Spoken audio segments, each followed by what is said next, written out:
YCP ఎమ్మెల్యేలు assembly సమావేశాలకు హాజరు కానున్నారు. ఈ సందర్భంగా అసెంబ్లీలో ప్రతిపక్ష హోదాను డిమాండ్ చేయనున్నట్లు వైసీపీ నేతలు ఇప్పటికే స్పష్టం చేశారు.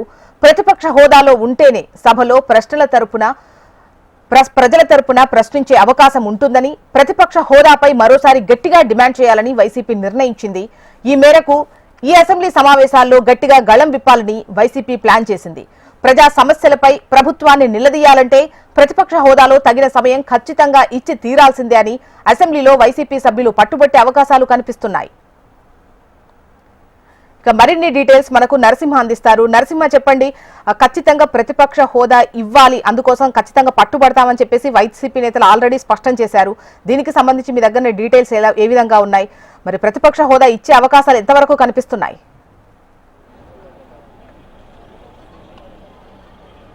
జోష్నా, ప్రస్తుతం ఏపీ అసెంబ్లీ దగ్గర ఉన్నాం. ఇందులో భాగంగా మనం చెప్పుకుంటే కూడా ఈ రోజు నుంచి ఏపీ బడ్జెట్ సమావేశాలు ప్రారంభం కానున్నాయి. బడ్జెట్ సమావేశాల్లో భాగంగా ముందుగా గవర్నర్ ప్రసంగం ప్రారంభం కానుంది. మరి కాసేపట్లో గవర్నరు ఉభయ సభలను ఉద్దేశించి మాట్లాడినారు. అంతేకాకుండా కూడా ఈ సమావేశాలకు ఎవరైతే ఉన్నారో వైఎస్ఆర్ కాంగ్రెస్ పార్టీ ఎమ్మెల్యేలు, ఎమ్మెల్సీలు కూడా ఈరోజు హాజరవుతున్నారు. అంతేకాకుండా వైఎస్ఆర్ కాంగ్రెస్ పార్టీ అధినేతగా పులివెందుల ఎమ్మెల్యే ఉన్నటువంటి జగన్మోహన్ రెడ్డి కూడా ఈరోజు సభకి హాజరవుతున్నారు. ఈ సభలో గవర్నర్ ప్రసంగం ఆయన స్పష్టంగా కూడా వీళ్ళందరూ కూడా వినున్నారు. ఆ తర్వాత ఏదైతే ఉందో అధికార పార్టీ కూటమి ప్రభుత్వం చేసినటువంటి తప్పిదాలపై కూడా గవర్నర్ ప్రసంగం తర్వాత మీడియాను ఉద్దేశించి మాట్లాడినారు. మరోవైపు ముఖ్యంగా మనం చూసుకుంటే ఇప్పటికే వైఎస్ఆర్ కాంగ్రెస్ పార్టీకి చెందినటువంటి ఎమ్మెల్యేలు ఇప్పటికే అసెంబ్లీకి హాజరవ్వట్లేదు. వాళ్ళు తప్పనిసరిగా హాజరవ్వాలి. 60 రోజులు 60 అసెంబ్లీ సమావేశాలకి హాజరైతేనే వాళ్ళకి ఎమ్మెల్యేల అనర్హత ఉంటుందని చెప్పేసి ఇప్పటికే ఎవరైతే ఉన్నారో స్పీకర్ కానీ డిప్యూటీ స్పీకర్ కానీ కామెంట్ చేసిన విషయం కూడా మనం చూసాం. సో ఆ నేపథ్యంలోనే ఈరోజు అసెంబ్లీ సమావేశాలకి వాళ్ళు హాజరవుతున్నారని చెప్పేసి అధికార పార్టీ కానీ కూటమి ప్రభుత్వం చెందినటువంటి ఎమ్మెల్యేలు కానీ విప్పులు కానీ కామెంట్ చేస్తున్నారు. కానీ అదేం కాదు, మాకు ప్రతిపక్ష హోదా కల్పించాలని కూటమి ప్రభుత్వం పైన ఒత్తిడి చేస్తున్నాం, కానీ ప్రతిపక్ష హోదా ఇవ్వడం లేదు.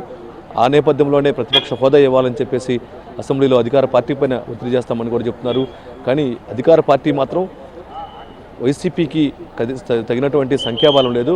ప్రతిపక్ష హోదా ఇవ్వాలంటే కనీసం మినిమం 20 ఎమ్మెల్యేలు దాటి ఉండాలి. కానీ అలాంటి పరిస్థితి ఇక్కడ లేదని చెప్పేసి, కానీ ప్రత్యక్ష హోదా ఇవ్వలేమని చెప్పేసి అధికార పార్టీ నుంచి చెప్తున్నారు. సో ఈ నేపథ్యంలోనే ప్రతిపక్ష హోదా ఇవ్వాలని చెప్పేసి వైసీపీ పట్టుబడుతుంది, ఇవ్వలేమని చెప్పేసి అధికార పార్టీ చెప్తుంది. సో ఈ నేపథ్యంలోనే వైఎస్ఆర్ కాంగ్రెస్ పార్టీ కోర్టును కూడా అప్రోచ్ అవ్వడం జరిగింది. కోర్టు కూడా ఇప్పటికే స్పీకర్ కానీ అసెంబ్లీ ప్రభుత్వం నుంచి కౌంటర్ దాఖలు చేయాలని చెప్పేసి కూడా చెప్పడం జరిగింది. కానీ అలా కూడా దాఖలు చేయలేదు. కానీ ఈ నేపథ్యంలోనే కోర్టు ఎలాంటి నిర్ణయం తీసుకుంటుందో వేచి చూడాల్సిన పరిస్థితి. మరోవైపు ప్రధానంగా మనం చూసుకుంటే మాత్రం ఈరోజు గవర్నర్ ప్రసంగం తర్వాత బీఏసీ సమావేశం జరుగుతుంది. ఎన్ని రోజులు ఈ అసెంబ్లీ సమావేశాలు నిర్వహించాలని చెప్పేసి కూడా వాళ్ళు బీఏసీ నిర్ణయం తీసుకుంటుంది. అయితే బీఏసీ సమావేశానికి కూడా వైసీపీ హాజరవుతుందా లేదా అని వేచి చూడాల్సిన పరిస్థితి ఉంది. కానీ మొత్తంగా మనం చూస్తే మాత్రం ఓన్లీ మనకున్న సమాచారం ప్రకారం చూస్తే గవర్నర్ ప్రసంగానికి మాత్రమే వైఎస్ఆర్ కాంగ్రెస్ పార్టీ ఎమ్మెల్యేలు హాజరవుతారని, ఆ తర్వాత గైర్ హాజరవుతారని చెప్పి సమాచారం అయితే ఉంది. కాకపోతే ఈ గవర్నర్ ప్రసంగం తర్వాత ఎలాంటి నిర్ణయం వైఎస్ఆర్ కాంగ్రెస్ పార్టీ తీసుకుంటుందో వేచి చూడాల్సిన పరిస్థితి ఉంది. కానీ బడ్జెట్ సమావేశాల్లో ఇప్పటికే శాసన మండలిలో అధికార పక్షం కంటే కూడా వైఎస్ఆర్ కాంగ్రెస్ పార్టీకి సంఖ్యాబలం ఎక్కువ ఉన్న నేపథ్యంలో శాసన మండలి సభ్యులు మాత్రం తప్పనిసరిగా హాజరయ్యే అవకాశాలు కనిపిస్తున్నాయి. అధికార పక్షాన్ని విరుకుని పెట్టే అవకాశాలు కనిపిస్తున్నాయి. అంతేకాకుండా ఇప్పటికే అధికార పార్టీ ఏవైతే హామీలు ఇచ్చిందో సూపర్ 6 కానీ, పోలవరం ప్రాజెక్టు కానీ, ఏవైతే ఉన్నాయో నిత్యావసర ధరలు కానీ, దాంతోపాటు ప్రస్తుతం రైతులు ప్రధానంగా సమస్యలు ఎదుర్కొంటున్నాయి. వీటన్నిటిని కూడా శాసన మండలిని వేదికగా చేసుకొని అధికార పార్టీ పైన రైట్ నరసింహారెడ్డి.